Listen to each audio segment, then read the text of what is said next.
بسم اللہ الرحمن الرحیم۔ ناظرین کرام، آپ دیکھ رہے ہیں پروگرام بزم شاعری۔ جیسا کہ آپ کے علم میں ہے کہ ہم اپنے اس پروگرام میں دنیا اردو کی ممتاز شخصیات کو مدعو کرتے ہیں، خاص کر ان احباب کو جنہیں آپ سماعت کرنا چاہتے ہیں، جنہیں آپ دیکھنا چاہتے ہیں، جن سے آپ ملنا چاہتے ہیں۔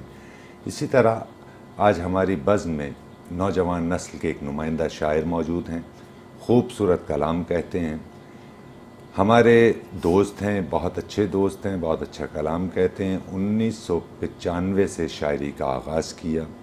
قیصر عباس قیصر، السلام علیکم۔ السلام علیکم۔ کیسے ہیں قیصر آپ؟ الحمدللہ۔ قیصر، میں آپ کا بہت شکریہ ادا کرتا ہوں اپنے تمام ٹیم کی جانب سے، میٹرو ون انتظامیہ کی جانب سے، اور اپنے چینل کے CEO عامر مسعود شیخ صاحب کی جانب سے آپ کا شکریہ ادا کرتا ہوں کہ آپ بزم شاعری میں تشریف لائے۔ آپ تمام احباب کا شکریہ کہ آپ لوگوں نے مجھے موقع دیا۔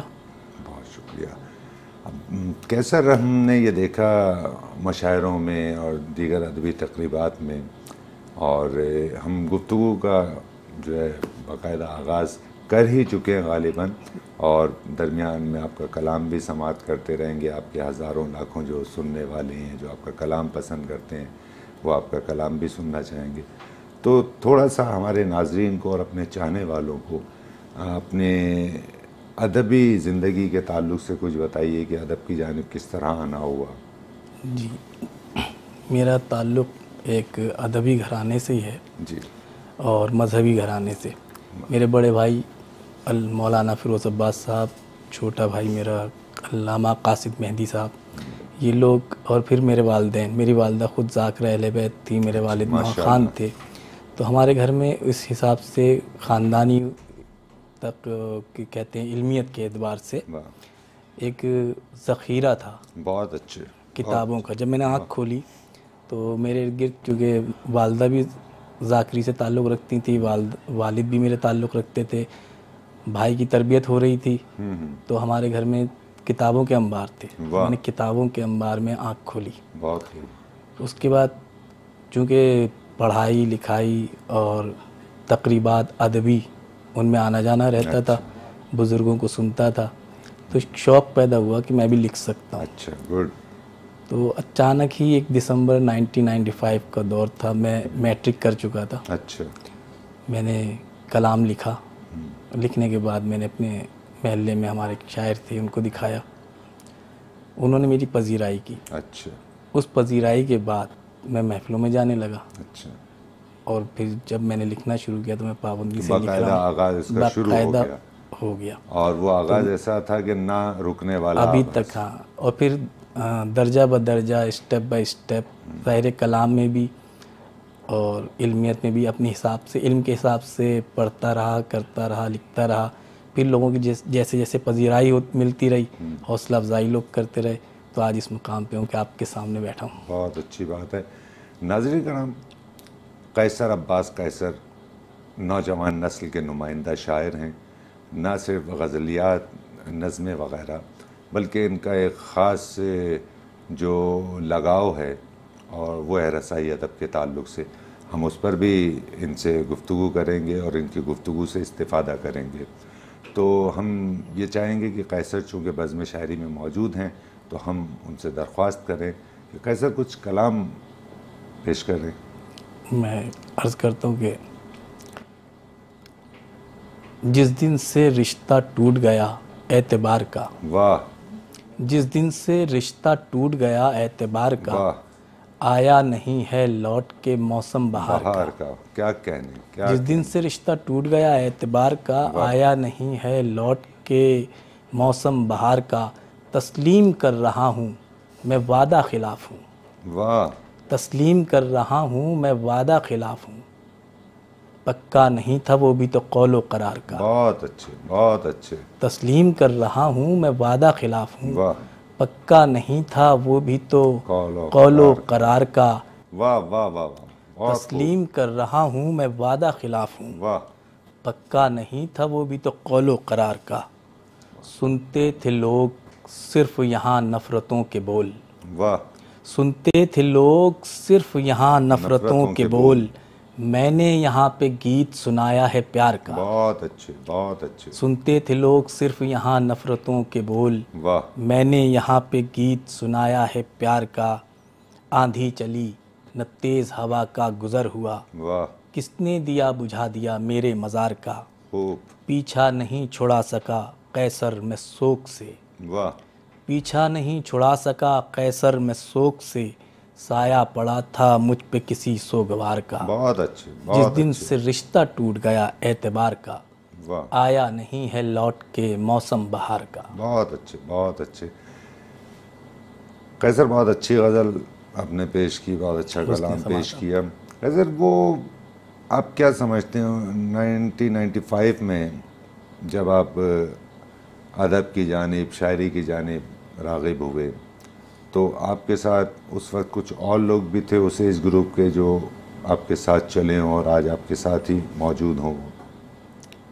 بہت سارے لوگ تھے ہمارے اس میں، اس وقت میر تکلم صاحب ہیں، اچھا، وہ ہمارے ساتھ گئی تھے، وہ ہیں میرے ساتھ۔ اچھا، بہت سارے ایک جی وہ آئے۔ تو کبھی کبھی ایسا ہوتا ہے نا کہ ہم نے بھی یہ دیکھا اپنے گزشتہ 2-3 دہائیوں کی جانب اگر ہم دیکھتے ہیں تو ہم یہ دیکھتے ہیں ہمارے ساتھ شعری سفر کا آغاز کرنے والوں کی ایک طویل فہرست تھی، لیکن وہ وقت کے ساتھ ساتھ وہ جتنی توانائی اور طاقت سے آئے تھے اتنی ہی طاقت سے وہ غائب بھی ہو گئے۔ تو ہم نے یہ دیکھا کہ وہ مستقل مزاجی سے اس پر چلنا اور شاعری کو ایک مسئلہ سمجھ کر اس کے حل کرنے میں لگے رہنا، یہ یا تو بڑے خوش نصیب لوگوں کی بات ہوتی ہے، اور آپ کا شمار بلا شبہ خوش نصیب احباب میں ہے ماشاءاللہ سے۔ تو آپ رسائی ادب کے تعلق سے بھی آپ کا بہت کام ہے، جی تو آپ جب بہاریہ مشاعروں کا اہتمام ہوتا ہے یا رسائی ادب کے تعلق سے سلام، منقبت، نوح وغیرہ کا اہتمام ہوتا ہے، تو ان دونوں میں اپنی ادائی کے تعلق سے اور سامعین جو ہیں ان کے تعلق سے کوئی فرق محسوس کرتے ہیں؟ لیکن جو رسائی ادب ہوتا ہے یہ تو ہمارے ایک مذہبی اور عقیدت کی بنیاد پر کیا جاتا ہے، اور جو بہاریہ اشعار جن کو آپ غزلیہ مشاعرے وغیرہ کہتے ہیں یہ احساسات اور جذبات کے اوپر گفتگو ہوتی ہے، تو آپ اس کے اندر ہمارے رسائی ادب میں آپ کو ایڈوانٹیج ایک حاصل یہ ہوتا ہے کہ عقیدہ ہے، یہ میں اپنا عقیدہ بیان فرما رہا ہوں، سہولت ہے کہ میں عقیدہ، لیکن غزل میں یہ سہولت میسر نہیں ہے، اس میں آپ جذبات کی ترجمانی کر رہے ہیں، معاشرے کی ترجمانی کر رہے ہیں، احساس کی ترجمانی کر رہے ہیں، کیسا تو میں آپ کامیاب ہیں۔ معافی چاہتا ہوں، میں مخل ہوں آپ کی گفتگو میں، اصل میں معلوم یہ کرنا چاہتا تھا کہ میرا اتفاق ہوا بہت سی ایسی محافل کا جہاں آپ کو میں نے دیکھا بھی اور آپ کو سماعت بھی کیا، مجھے شرف حاصل ہے کہ میں نے آپ کو سماعت کیا، ذرا تو نوازی رسائی ادب میں کلام پیش کرتے ہوئے میں نے یہ دیکھا کہ بے شمار آپ کو داد سے نوازا جاتا ہے تقریبات میں، تو غزلیہ اور ان مشاعروں میں بھی آپ کو ایسے ہی سامع میسر ہیں؟ اتفاق کی بات یہ کہہ لیں کہ ایسے مشاعرے میں ابھی تک میں شریک نہیں ہوا، اچھا، ایسے مجھے مشاعرے تو میں موقع یہ نہیں ملا، جاننا اور چاہ رہا تھا۔ ہمارے یہ ہے کہ ظاہر دوست احباب تو رکھتے ہیں محبت کا بھرم، دوست احباب تو رکھتے ہیں محبت کا بھرم، داد وہ ہے جو سخنور کو سخنور سے ملے، بہت اچھے، بہت اچھے، تو بہت اچھے، ظاہر ہے کہ غزلیہ مشاعرے میں اپنے دوست احباب لوگ ہوتے ہیں، لیکن کوئی مجھے ابھی تک ایسا پلیٹ فارم نہیں ملا جس پہ میں یہ بیان کر سکوں کہ واہ واہ، میرے کیا پذیرائی مل رہی ہے مجھے بہت یا اچھے۔ قیصر ہم ایک بار پھر آپ کو زحمت دیں گے، آپ سے درخواست کریں گے کہ چونکہ ہمارا پروگرام بزم شاعری ہے تو وہ جو ہزاروں لاکھوں احباب ہیں وہ جہاں آپ کی گفتگو سماعت کر رہے ہوتے ہیں وہیں انہیں یہ خواہش بھی ہوتی ہے کہ جلد از جلد اشعار ان کی سماعتوں تک منتقل کیے جائیں، تو آپ سے ہم درخواست کریں گے کیا پیش کیجیے گا؟ میں نظم پیش کرتا ہوں کہ عطا کیجیے۔ تمہاری خوش نصیبی پر ہمیں تو رشک آتا ہے، واہ، تمہاری خوش تمہاری نصیبی خوش نصیبی پر ہمیں تو رشک آتا ہے کہ جب ٹوٹے ہوئے دل پر تمہارے چوٹ لگتی ہے، واہ، تمہیں کوئی ستاتا ہے، تمہیں کوئی رلاتا ہے، تو ہم کو جان کر اپنا ہمارے پاس آتے ہو، بہت اچھے، بہت اچھے، تمہارے خواب ٹوٹے کس طرح ہم کو بتاتے ہو، ہمارے سامنے اکثر تم حال دل سناتے ہو، واہ، بہاریں کس طرح روٹھیں سفر میں ہم سفر کس طرح بچھڑا ہے یہی قصہ سناتے ہو. تمہارا دل بھر آتا ہے تو تم آنسو بہاتے ہو. واہ. تمہاری خوش نصیبی پر ہمیں تو رشک آتا ہے کہ تم آنسو بہاتے ہو. تم اپنا درد دل ہم کو بتاتے ہو اور ہم سے پرسہ لیتے ہو. واہ. تم اس اجڑے ہوئے دل کا ہمیں تم جان کر اپنا ہمیشہ ہم سے کہتے ہو واہ. کہ یہ وہ باتیں ہیں جو ہم کسی سے کہہ نہیں سکتے مگر تم سے کہے بن رہ نہیں سکتے. واہ. تم اکثر ہم سے کہتے ہو اگر تم ساتھ نہ ہوتے میرا دل غم سے پھٹ جاتا جگر بے تیغ کٹ جاتا. تمہارا درد سن کر اکثر دل میں ہوک اٹھتی ہے. واہ. میرے سینے میں ایک شعلہ بھڑکتا ہے. واہ. میرا دل غم سے پھٹتا ہے جگر بے تیغ کٹتا ہے. سنو اے خوش نصیبوں یہ تمہاری خوش نصیبی ہے کہ تم تو رو بھی لیتے ہو. واہ. تمہیں سر رکھ کر رونے کے لیے کاندھا میسر ہے مگر ہم رو نہیں سکتے. ہمارے دل میں گریا ہے مگر یہ آنکھ پتھر ہے. ہمارے اشک آنکھوں سے کبھی بھی بہہ نہیں سکتے. واہ. ہمیں تم اپنا کہتے ہو تمہاری خوش نصیبی ہے تمہارا کوئی اپنا ہے. واہ. واہ. ہمیں تم اپنا کہتے ہو تمہاری خوش نصیبی ہے تمہارا کوئی اپنا ہے. کسی کو ہم کہیں اپنا ہماری بد نصیبی ہے. ہم ایسا کہہ نہیں سکتے. بہت اچھے بہت اچھے. ہم ایسا کہہ نہیں سکتے. خوبصورت نظم پیش کیا آپ نے. واہ واہ واہ واہ. اور کچھ کلام پیش کیجیے ذرا.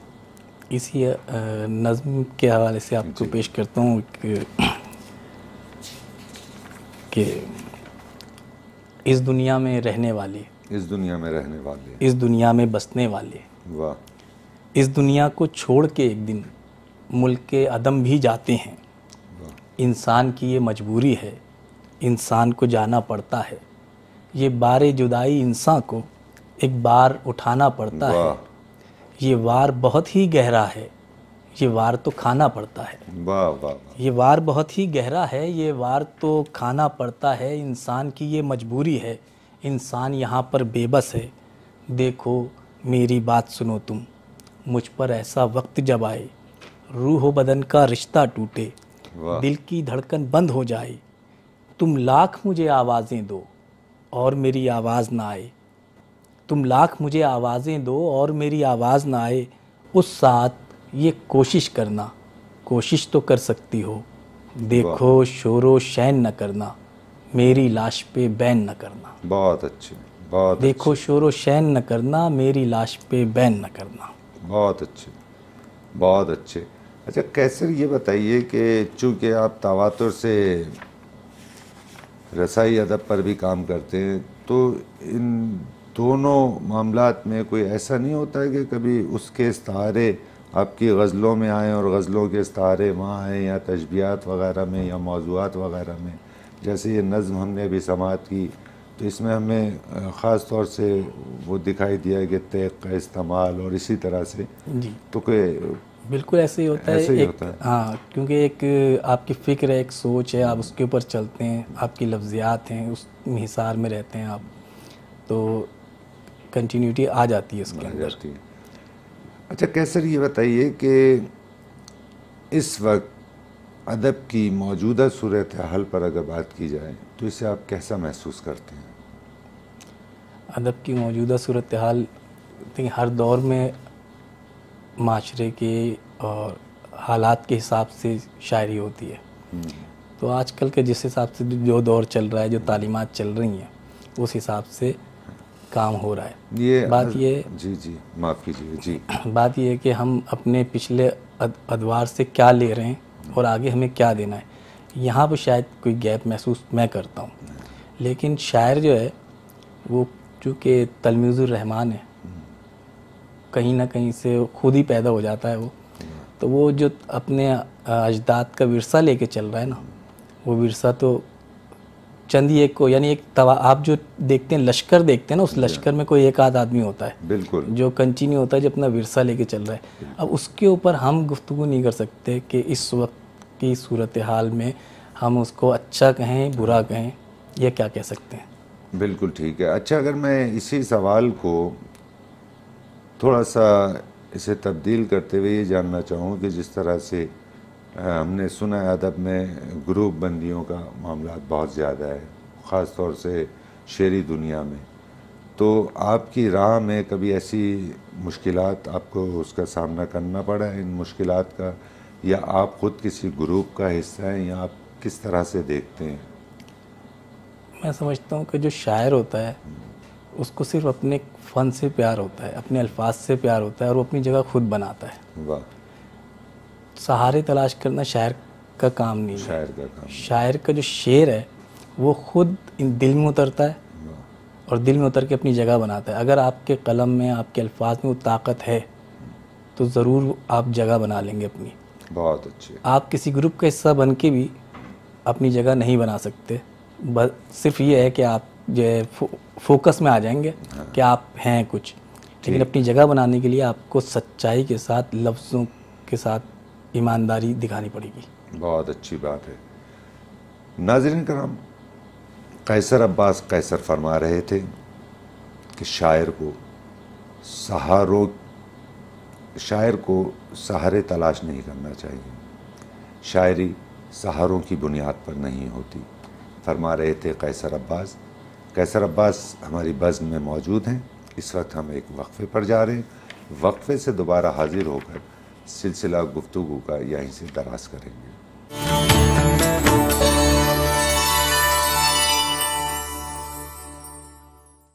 ناظرین کرام، آپ دیکھ رہے ہیں پروگرام بزم شاعری، میں ہوں آپ کا میزبان قیصر وجدی۔ آج ہماری بزم میں بہت اچھے نوجوان نسل کے نمائندہ شاعر موجود ہیں، قیصر عباس قیصر، جو اپنی خوبصورت گفتگو بھی آپ کی سماعتوں تک منتقل کر رہے ہیں اور اپنا خوبصورت کلام بھی۔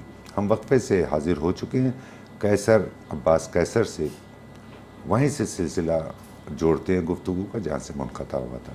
جی قیصر، تو آپ نے جیسا کہ عرض کیا کہ شاعر کو سہارے تلاش نہیں کرنا چاہیے، اور یقیناً یہ بڑی اہم بات ہے، اور یہ بات یقیناً دور تک جائے گی اور لوگ اسے سمجھیں گے، اس میں رکھی ہوئی اہمیت کو بھی جانیں گے۔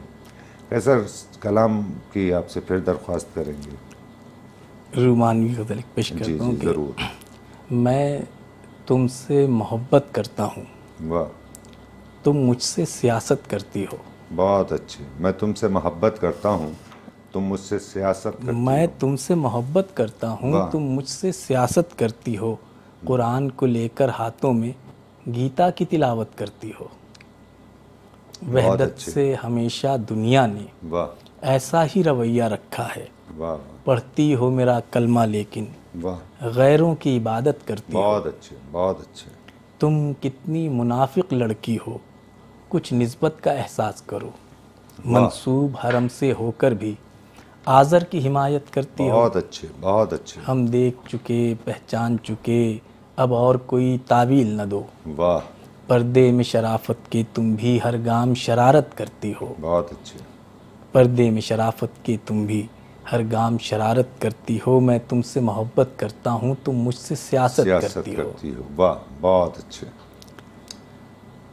جی اسی تناظر میں ایک جی جی، کہتا ہوں کہ میں نوح عصر کا ہمدم سفینہ چھوڑ آیا ہوں، واہ، میں نوح عصر کا ہمدم سفینہ چھوڑ آیا ہوں، مجھے کوفے میں رہنا ہے، مدینہ چھوڑ آیا ہوں۔ بہت اچھے، بہت اچھے۔ میں نوح بہت عصر اچھے، کا ہمدم سفینہ چھوڑ آیا واہ، ہوں، مجھے کوفے میں رہنا ہے، مدینہ مدینہ چھوڑ آیا ہوں، واہ نہ جانے کتنی پستی سے گزرنا ہوگا اب مجھ کو، واہ، نہ جانے کتنی پستی سے گزرنا ہوگا اب مجھ کو، بلندی تک جو جاتا تھا وہ زینہ چھوڑ آیا ہوں۔ بہت اچھے، بہت اچھے۔ میرے کشکول میں جو چند سکے ہیں وہ کھوٹے ہیں، واہ، میرے کشکول میں جو چند سکے ہیں وہ کھوٹے ہیں، چمکتی شے کے دھوکے میں خزینہ چھوڑ آیا ہوں، بہت اچھے، بہت اچھے۔ چمکتی شے کے دھوکے میں خزینہ چھوڑ آیا ہوں، مجھے پتھر تو کیا مٹی کا ایک ڈھیلا نہیں ملتا، واہ، مجھے پتھر تو کیا مٹی کا ایک ڈھیلا نہیں ملتا، نگینوں کی تمنا میں نگینہ چھوڑ آیا ہوں۔ بہت اچھے قیصر، بہت اچھے۔ میں جب بھی سونے لگتا ہوں مجھے وحشت ڈراتی ہے، میں جب بھی سونے لگتا ہوں مجھے وحشت ڈراتی ہے، میں جس سینے پہ سوتا تھا وہ سینہ چھوڑ آیا ہوں۔ بہت اچھے، بہت اچھے۔ میں جب بھی سونے لگتا ہوں مجھے وحشت ڈراتی ہے، میں جس سینے پہ سوتا تھا وہ سینہ چھوڑ آیا ہوں، مجھے دیکھے گا قیصر کون اپنی چشم بینا سے. واہ. مجھے دیکھے گا قیصر کون اپنی چشم بینا سے. سراپا لے کے اپنا چشم بینا چھوڑ آیا ہوں. بہت اچھے، بہت سراپا لے کے اپنا چشم بینا چھوڑ آیا ہوں. میں نوح عصر کا ہمدم سفینہ چھوڑ آیا ہوں. مجھے کوفے میں رہنا ہے مدینہ چھوڑ آیا ہوں. بہت اچھے، بہت اچھے. قیصر خوبصورت کلام آپ پیش کر رہے ہیں. قیصر کیا آپ، چونکہ آپ نے بہت کم عمری میں شاعری کی جانب آپ راغب ہو گئے اور شعری سفر کی جانب آپ چل پڑے، تو ایسا تو نہیں ہوا کہ آپ کی زندگی کے دیگر شعبے جو ہے جس میں نوکری ہے، جس میں تعلیم ہے، ان میں کچھ ایسا تو نہیں ہوا کہ جس کا آپ کو نقصان اٹھانا پڑا ہو؟ اس سلسلے میں میں اپنے والدین کو سلام پیش کرتا ہوں جنہوں نے میری تربیت اس طریقے سے کی واہ. کہ میرے تمام شوق بھی پورے ہوئے. واہ. میں نے اپنے شوق بھی پورے کیے اور ان کی آس اور تمنا پہ بھی پورا اترا. واہ. میں نے اپنی تعلیم بھی توجہ دی، میں نوکری پہ بھی توجہ دی. میں باقاعدہ ایک نوکری کرتا ہوں. آغا خان یونیورسٹی سے میں نے بی ایس سی ریڈیولوجی کیا. اچھا، گڈ. کراچی یونیورسٹی سے میں نے ایم اے کیا ہے. واہ، ماشاء اللہ. اس کے بعد میں ڈاؤ یونیورسٹی میں ایز اے میڈیکل ٹیکنالوجسٹ کام کر رہا ہوں. اچھا، ماشاء اللہ. باقاعدہ میں 8 گھنٹے کی پوری نوکری کرتا ہوں. اس کے بعد میں تمام محافل اور مجالس کے سلسلے جو یعنی شاعری کے وجہ سے یا شاعری جو ہے اس کے سبب سے ایسا نہیں ہوا کہ زندگی کے دیگر شعبے متاثر ہوئے ہوں یا کہیں کمی کا احساس ہوا ہو کسی، ہے نا؟ اس میں یہ ہوتا ہے کہ شاعری سوتن نہیں مانگتی. واہ. آپ کل وقتی شاعر ہیں تو آپ انصاف کر سکتے ہیں. تو میرے اساتذہ نے مجھے شروع میں یہ بات سمجھا دی تھی واہ. کہ تمہارے اندر یہ ہے، تم لکھ سکتے ہو. تو میں نے اپنے آپ کو جب سے لکھنا شروع کیا مکمل شاعر سمجھا. واہ. اور باقی تمام کام کو میں پارٹ ٹائم لیتا ہوں. واہ. میں نوکری کہتا ہوں کہ میں پارٹ ٹائم کرتا ہوں. 8 گھنٹے کی پوری ڈیوٹی، اس کو پارٹ ٹائم لیتا ہوں. میں ڈیوٹی پر ہو کے بھی شاعر ہوں. واہ. میں جب ایجوکیشن کر رہا تھا تب بھی میں شاعر تھا، اپنے آپ کو شاعر سمجھ کے.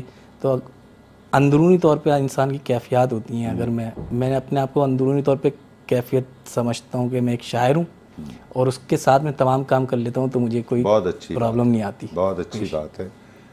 تو ہم یہی دیکھتے ہیں قیصر کہ جز وقتی شاعر اور کل وقتی شاعر یہ ایک ہمارا بڑا المیہ بھی ہے ایک تعلق سے، اور ہمارا مسئلہ بھی ہے کہ ہم نے یہ دیکھا کہ شاعری کو جسٹ ایک اسی طرح سے شوق کی طرح سے لیا گیا بیشتر جگہوں پر.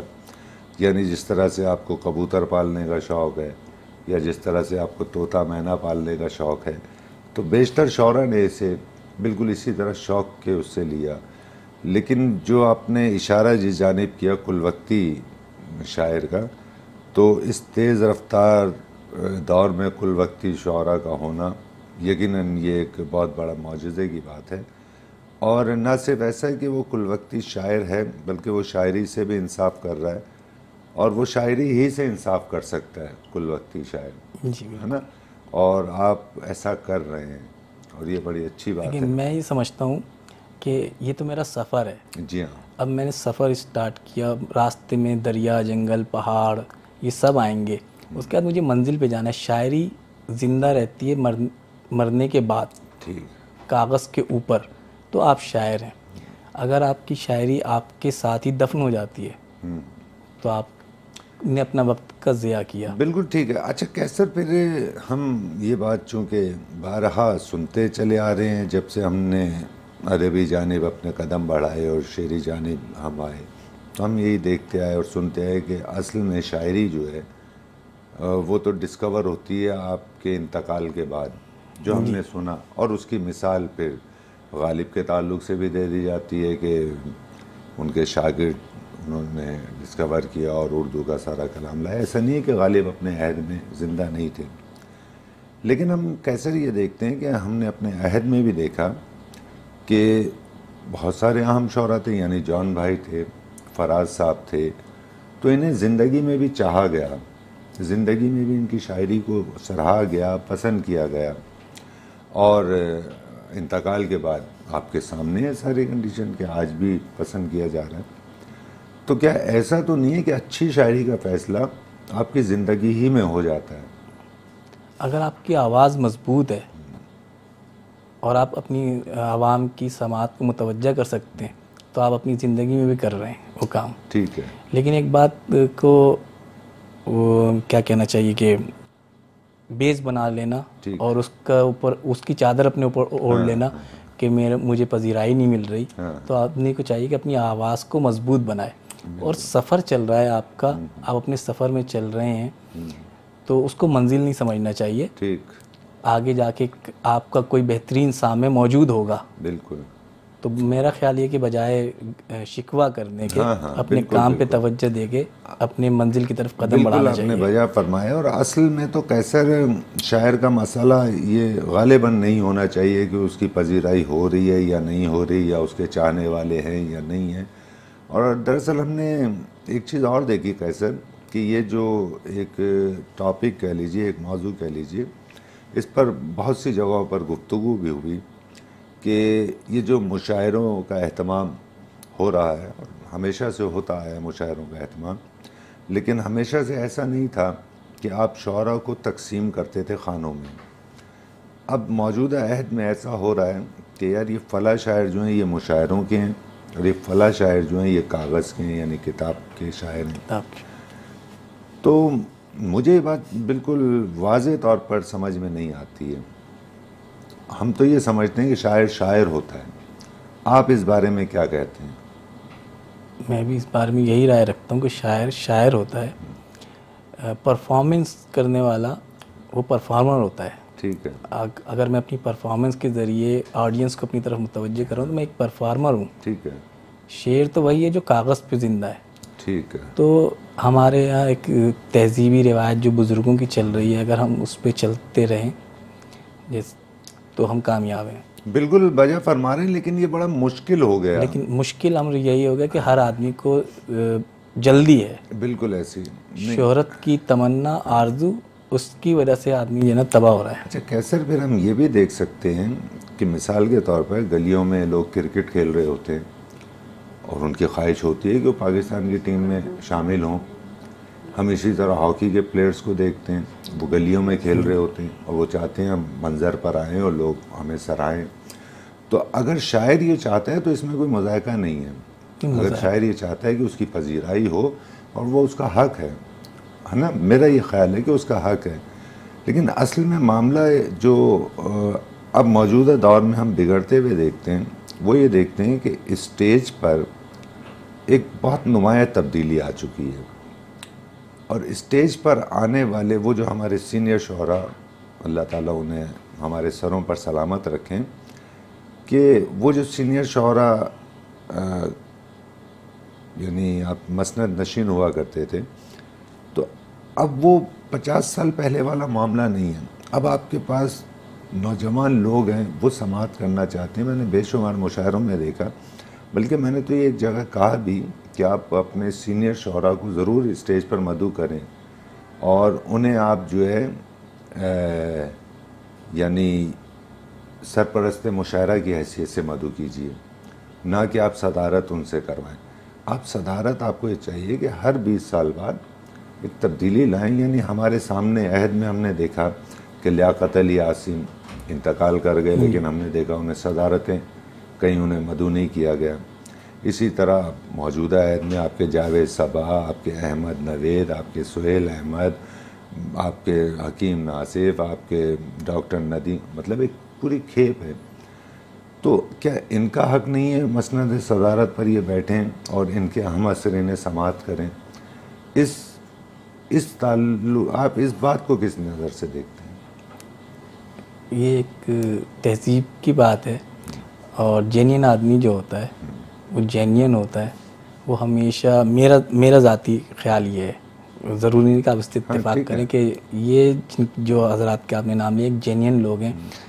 میرا خیال ہے ذاتی طور پہ کہ شاید یہ خود اس چیز کو ایکسیپٹ نہ کرتے ہوں کہ ایک ہماری تہذیبی روایت ہے کہ ایک بزرگ موجود ہے، ان کی موجودگی میں بیٹھوں. ایک دفعہ ہوا، مجھے ایک محفل میں اسٹیج پہ بٹھایا ہوا تھا اور ایک بزرگ ہمارے شاعر نیچے بیٹھے ہوئے تھے. تو میرے دماغ میں ایک شعر آیا میر انیس کا کہ یزید تخت کے اوپر تلے حسین کا سر، الٹ گیا تھا زمانہ یہ انقلاب نہ تھا. واہ، بہت اچھے. الٹ گیا تھا زمانہ یہ انقلاب نہ تھا. ناظرین کرام، آپ دیکھ رہے ہیں پروگرام بزم شاعری. ہمارے ساتھ موجود ہیں قیصر عباس قیصر. ہم ایک وقفے کی جانب جا رہے ہیں. وقفے سے دوبارہ حاضر ہو کر پروگرام کو یہیں سے کنٹینیو کرتے ہیں.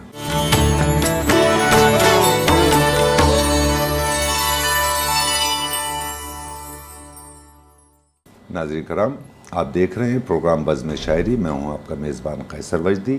آج پروگرام بزم شاعری میں مہمان ہیں نوجوان نسل کے نمائندہ شاعر قیصر عباس قیصر. خوبصورت گفتگو آپ کی سماعتوں تک منتقل کر رہے ہیں، خوبصورت کلام پیش کر رہے ہیں. ہم وقفے سے دوبارہ حاضر ہو چکے ہیں. سلسلہ گفتگو کا اور کلام کا وہیں سے جوڑتے ہیں جہاں سے منقطع ہوا تھا. جی قیصر، جیسا کہ ہم گفتگو کر رہے تھے اور ہم اس دوران وقفے پر گئے اور وقفے سے واپس آئے. میرا قطعاً کہنے کا مطلب یہ نہیں تھا قیصر کہ ہم خدا نخواستہ ہمارے جو سینئرز ہیں انہیں ہم کوئی بوجھ سمجھ رہے ہیں. خدا نخواستہ میں نے پہلے عرض کیا کہ ہمارے سروں پر سلامت رہے ہیں، اللہ تعالیٰ انہیں حیات دیں. لیکن کیا یہ بہتر نہیں ہے کہ آپ پوری رات اپنے سینئر شاعر کو بٹھا کر رکھیں 8-8 گھنٹے مشاعرے میں، اور جب ان کے کلام پیش کرنے کا وقت ہے تو سامعین جا چکے ہوں؟ ایک تو یہ بات. دوسرا یہ کہ اب ہمارے سینئر جو ہیں ماشاءاللہ سے 70 سال 80 سال 85 سال کی عمر کے ہیں، تو ہمیں یہ اچھا نہیں ہے کہ ہم انہیں صدارت کے منصب پر نہ بلائیں، بلکہ ہم انہیں سرپرست مشاعرہ کی حیثیت سے بلائیں تمام احترام کے ساتھ، اور صدارت جو ہے وہ ہم ان کے سپرد کریں جو پوری رات آرام سے بیٹھ سکتے ہیں. میرا یہ کہنے کا مطلب تھا. میں اس سلسلے میں اپنی ذاتی رائے تو یہ دوں گا کہ بزرگ کی موجودگی میں ایک اگر مجھے آپ بٹھائیں گے تو مجھے اچھا نہیں لگے گا کبھی بھی یہ چیز. بالکل، یہ میں نوجوان نسل میں تو دیکھتا ہوں. یہ بات جو بات آپ نے کہی ہے میں نوجوان نسل میں ضرور دیکھتا ہوں. لیکن کیا وجہ ہے کہ ہم ساکنان شہر قائد کا عالمی مشاعرہ دیکھتے ہیں، ہم اس میں یہ دیکھتے ہیں کہ حمایت علی شاعر موجود ہیں، ہم یہ دیکھتے ہیں جاذب قریشی موجود ہیں، ہم یہ دیکھتے ہیں منظر ایوبی موجود ہیں، ہم یہ دیکھتے ہیں کہ اس میں دیگر بہت سینئر شعراء موجود ہیں، اور صدارت جو ہے وہ افتخار عارف کو، منصب صدارت پر افتخار عارف کو بٹھایا جاتا ہے. ابھی تو میں یہی کہنا چاہ رہا ہوں، جب نوجوان یہ سوچتا ہے، آپ کی عمر کا انسان یہ سوچتا ہے کہ نہیں مجھ سے جو سینئر ہے منصب صدارت پر وہی آئے، تو افتخار عارف صاحب جب صدارت کرتے ہیں تو وہ یہ نہیں سوچتے کہ نہیں مجھ سے زیادہ سینئر بیٹھے ہیں. پھر ابھی میں آپ کو ایک اور مثال پیش کروں. Sindh high court bar association کا مشاعرہ تھا. میں تواتر سے 3 سال سے وہاں اپنا کلام پیش کر رہا ہوں، 2-3 سال سے. تو میں نے یہ دیکھا کہ وہاں پر گزشتہ سال جو ہے وہ سحر انصاری شاعر کی حیثیت سے مدعو تھے، اور صدارت جو کر رہے تھے اس وقت انور شعور صاحب صدارت کر رہے تھے. سحر انصاری صاحب سینئر ہیں نا. تو اسی طرح سے میں نے اس سے پہلے بھی دیکھا، یعنی سحر انصاری صاحب موجود ہیں، انور شعور صاحب موجود ہیں، اور صدارت جو ہے وہ ڈاکٹر پیرزادہ قاسم ادا کر رہے ہیں. تو میں یہ جاننا چاہ رہا تھا کہ صدارت کے جو فرائض ہیں یا اس کی جو ذمہ داری ہے، اس کا کوئی کرائیٹیریا بھی ہے یا جیسا منتظمین چاہتے ہیں ویسا کر دیتے ہیں؟ جو مثالیں آپ دے رہے ہیں اس حساب سے تو منتظمین ہی نظر آتے ہیں ہمیں، دیکھیں نا کہ ایک گروپ ہے جو یہ چاہ رہا ہے اور اپنے حساب سے وہ چلا رہا ہے. بالکل، میں یہی کہنا چاہ رہا تھا. جبکہ میں نے آج تک کسی نوجوان کو صدارت کے منصب کے لیے بھاگتے دوڑتے نہیں دیکھا. نوجوان سے مراد یہ کہ میں نے کبھی نہیں دیکھا کہ احمد نوید صدارت کے لیے مشاعروں کے پیچھے بھاگ رہے ہیں. میں نے نہیں دیکھا لیاقت علی عاصم کو کبھی دوڑتے ہوئے لوگوں کو فون کرتے ہوئے کہ ہمیں منصب صدارت دیں. ہم نے نہیں دیکھا کبھی بھی اپنے ہم اصل لوگوں کو، اپنے سے سینئر لوگوں کو، موسٹ سینئر کو ہم نے یہ دیکھا کہ آپ انہیں بہت تکلیف دے رہے ہیں، پوری رات بٹھا رہے ہیں، ہے نا. تو اس پہ ہمیں اجتماعی طور پر ایک دوسرے کو سب کو یہ سوچنا چاہیے کہ وہ ہمارے بزرگ ہیں، انہیں سرپرست مشاعرہ کی حیثیت سے مدعو کریں، نہ کہ ان پر اتنا بھاری بوجھ ڈال دیں صدارت کا کہ وہ تمام رات انہیں بٹھا کر رکھیں۔ یہ میں کہنا چاہتا ہوں، ہے نا؟ تو قیصر درخواست کریں گے آپ سے کلام کے لیے۔ اچھا، میں مختلف رنگ اپنی شاعری کے آپ کو پیش کر رہا ہوں، ضرور عطا کیجیے۔ تو اس میں کچھ رومانوی اور کچھ اخلاقی اور اس حساب سے۔ تو ایک غزل کرتا ہوں کہ تہذیب و تمدن کی نشانی سے ہے محروم، واہ، تہذیب و تمدن کی نشانی سے ہے محروم، واہ، ہم دور گزشتہ کی کہانی سے ہیں بہت محروم۔ اچھے، بہت اچھے، ایک بات تو یہ بھی ہے کہ پتھر ہیں سماعت، واہ، ایک بات تو یہ بھی ہے کہ پتھر ہیں سماعت، اور یہ بھی کہ ہم شعلہ بیانی سے ہیں محروم۔ بہت اچھے، بہت اچھے، ایک بات تو یہ بھی ہے کہ پتھر ہیں سماعت، واہ، اور یہ بھی کہ ہم شعلہ بیانی سے ہیں محروم۔ صحرا میں بھٹکتے تو شکایت نہیں کرتے، بہت اچھے، بہت صحرا میں بھٹکتے تو شکایت نہیں کرتے، واہ، واہ، ہم لوگ سمندر میں بھی پانی سے ہیں محروم۔ بہت اچھے، بہت اچھے، صحرا میں بھٹکتے تو شکایت نہیں کرتے، ہم لوگ سمندر میں بھی پانی سے ہیں محروم۔ ہے گھر کے بزرگوں سے الگ رہنے کا نقصان، بہت اچھے، بہت ہے اچھے، گھر کے بزرگوں سے الگ رہنے کا نقصان، اس دور کے بچے جو کہانی سے ہیں محروم، اس دور کے بچے جو کہانی سے ہیں محروم، ہے گھر کے بزرگوں سے الگ رہنے کا نقصان، بہت اس اچھے، دور کے بچے جو کہانی سے ہیں محروم۔ نادار بھی قیصر کوئی ہمسا نہیں ہوگا، واہ، نادار بھی قیصر کوئی ہمسا نہیں ہوگا، زخمی ہے مگر اشک فشانی سے ہے محروم۔ بہت اچھے قیصر، تہذیب و تمدن کی نشانی سے ہے محروم، واہ، ہم دور گزشتہ کی کہانی سے ہے محروم۔ بہت اچھے، بہت اچھا کلام پیش کر رہے ہیں، بہت اچھے، تو جو ابھی گفتگو ہو رہی تھی اس تناظر میں بالکل، میں نے بالکل، عرض کیا بہت اپنی اس کو، جی، وہ لوگ جو بے کس پہ کما کھینچ رہے ہیں، وہ لوگ جو بے کس پہ کما کھینچ رہے ہیں، خود اپنے ہی سینے پہ سینہ کھینچ رہے بہت ہیں، اچھے، بہت اچھے، یہ کیسے مصور ہیں جو دہشت کی فضا میں، واہ، یہ کیسے مصور ہیں جو دہشت کی فضا میں تصویر رخ امن و اما کھینچ رہے بہت ہیں۔ اچھے، بہت اچھے، دل کہتا ہے حل من کی صدا پر کہوں لبیک، واہ، دل کہتا ہے حل من کی صدا پر کہوں لبیک، الفاظ مگر میری زباں کھینچ بہت رہے ہیں۔ اچھے، بس بہت اچھے، دل کہتا ہے حل من کی صدا پر کہوں لبیک، واہ، الفاظ مگر میری زباں کھینچ رہے ہیں، چاہیں تو ابھی نخوت شاہی کریں پامال، واہ، وہ پاؤں جو زنجیر گراں کھینچ رہے بہت ہیں، اچھے، بہت اچھے، سر سجدہ گزاری کے سلیقے سے ہے محروم، واہ، سر سجدہ گزاری کے سلیقے سے ہے محروم، کیا کہنے، بس لوگ مسلح پہ اذاں کھینچ بہت رہے اچھے ہیں، صاحب، بہت اچھے، سر سجدہ گزاری کے سلیقے سے ہے واہ، واہ، محروم، واہ، واہ، بس لوگ مسلح پہ اذاں کھینچ رہے ہیں، مہلک ہے بہت جاں کے لیے زہر سے زیادہ، واہ، مہلک ہے بہت جاں کے لیے زہر سے زیادہ، رکھتے ہیں خبر پھر بھی دھواں کھینچ رہے ہیں، بہت اچھے، بہت رکھتے ہیں خبر پھر بھی دھواں کھینچ رہے ہیں، واہ، منزل نہیں آتی کبھی اس راہ پہ قیصر، واہ، منزل نہیں آتی کبھی اس راہ پہ قیصر، جس راہ پہ ہم کشتی جاں کھینچ بہت رہے ہیں، اچھے، بہت وہ اچھے، لوگ جو بے کس پہ کما کھینچ رہے ہیں، واہ، خود اپنے ہی سینے پہ سینہ کھینچ رہے بہت ہیں۔ اچھے، بہت اچھے، اور کلام عطا کیجئے، چونکہ ناظرین کرام آپ دیکھ رہے ہیں پروگرام بزم شاعری، اور بزم میں آج موجود ہیں نوجوان نسل کے نمائندہ شاعر قیصر عباس قیصر، جو خوبصورت کلام بھی آپ کی سماعتوں تک منتقل کر رہے ہیں اور خوبصورت گفتگو بھی۔ ہمیں یقین ہے کہ آپ ان کے کلام سے بھی استفادہ کیجئے گا اور ان کی گفتگو سے بھی۔ ناظرین کرام، قیصر عباس قیصر ہمارے ساتھ موجود ہیں، اپنا کلام آپ کی سماعتوں تک منتقل کر رہے ہیں، اپنے خوبصورت گفتگو آپ کی سماعتوں تک منتقل کر رہے ہیں۔ ہاں، پروگرام بزم شاعری اپنے اختتامی مراحل میں داخل ہو چکا ہے۔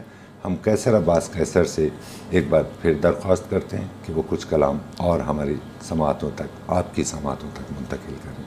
عرض کرتا ہوں کہ ارادہ باندھتا ہے پھر ارادہ بیچ دیتا ہے، واہ، ارادہ باندھتا ہے پھر ارادہ بیچ دیتا ہے، تماشا کرنے والا بھی تماشا بیچ دیتا بہت ہے۔ اچھے قیصر، واہ فقیہ شہر بھی سوداگران شہر کی صورت، واہ، فقیہ شہر بھی سوداگران شہر کی صورت، مناسب قیمتیں لیتا ہے فتویٰ بیچ دیتا بہت ہے۔ اچھے، بہت اچھے، فقیہ شہر بھی سوداگران شہر کی صورت، مناسب قیمتیں لیتا ہے فتویٰ بیچ دیتا ہے، بظاہر بھیجتا ہے نوکری کرنے وہ بیٹے کو، واہ، بظاہر بھیجتا ہے نوکری کرنے وہ بیٹے کو، پس پردہ ضرورت مند بیٹا بیچ دیتا ہے۔ بہت اچھے، بہت اچھے، بظاہر بھیجتا ہے نوکری کرنے وہ بیٹے کو، واہ، پس پردہ ضرورت مند بیٹا بیچ دیتا ہے، کبھی خودداریوں پر